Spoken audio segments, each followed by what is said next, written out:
Hey guys, welcome to another episode of Gauss World Clear Checks. Today we're going to do 1-3 Hooke's Law. Now, if you know anything about Hooke's Law, then you know that this level is all about springs. So let's take a look at the level, see what's going on with it, and then we'll do the clear check. Okay, so very first, skill check. Make sure you know how to do a spring jump. That's how you got to get into the pipe and start the level. From there, we got a couple spring drops, and some other spring kicks and jumps and all sorts of good stuff. Spring drop here, jump up to there, bounce up here, and then drop down, kick it, jump over, jump off these springs, do another spring drop here, another spring drop here with these note blocks. That looks like it's gonna be a lot of fun doing that. And then we jump up, grab the spring, jump back and forth a few times, do a spring drop to the flagpole. Now, once you get into the door is gonna drop you. You got a little bit of time to react over here and climb up the vines, avoid the springs, otherwise they're gonna bounce you off. Come up here and you gotta climb up the spring ladder. And if you fall down, well, that's okay. You gotta reset door down here. Okay, moving on to the next section, we got the next checkpoint, and you gotta grab the spring and kick it up, re-grab it on each bounce so that you can hit these thwomps out of the way. And then the last one, you gotta kick it over to bounce up over to here and get through to the door. Then I believe it immediately hits you out. You bounce up. Then you need to quickly grab the spring, kick it up, and make your way through all of the different POW blocks by kicking the spring up. Once you get to that door, you'll end up here, still holding the same spring, and you do a really long, you do a long run, you jump, you do a spring drop, and that should get you to the end of the level with one more spring just to finish. You could kick it, drop it, do whatever you need to get across the last jump there, but that's the last jump. So, with that, let's get on to the clear check.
And that's the clear check. Oh man, this one took me just under about an hour and a half.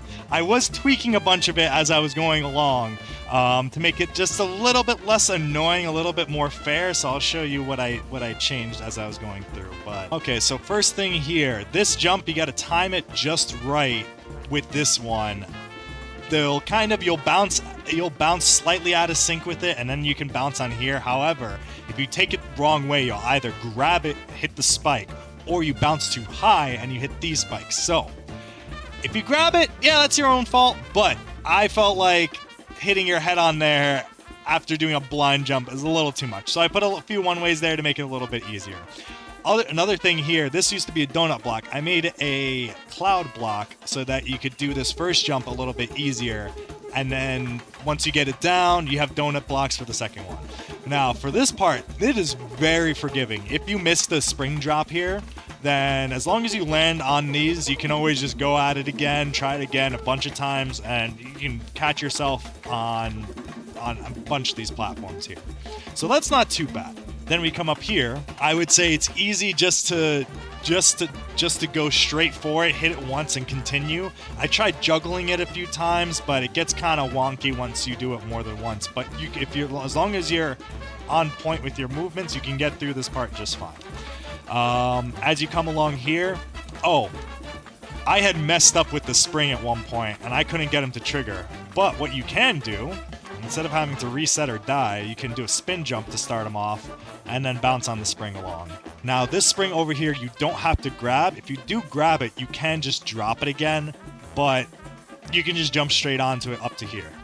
For this one, you just need one big jump and nearly full speed.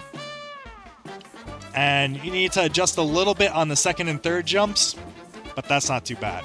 Watch out when you're coming out of this door. You got to hold up, and then it's pretty easy. If you're not expecting it, those springs will really mess up your life.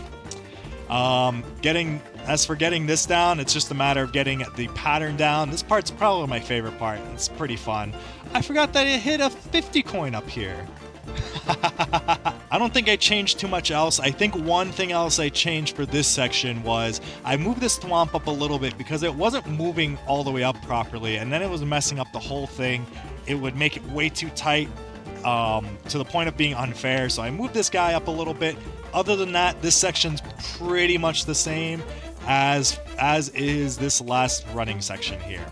This is honestly a great finish to the level, and for this spring, you don't even need to drop. Just kick it out, jump on it, make it done. Okay, so that does it for stage number 3 of Gauss World, Hooke's Law. I really like the theme of this one. This one was definitely easier after getting POW drops and P switch drops. Getting those down more helped practice for the spring drop. So definitely recommended to do it in order. But other than that, if you liked the video, hit a like. If this helped you out, definitely hit a like on that. If you want to see more clears of Gauss World, be sure to get subscribed. I'll have more coming your way very soon. Take care and have a great day.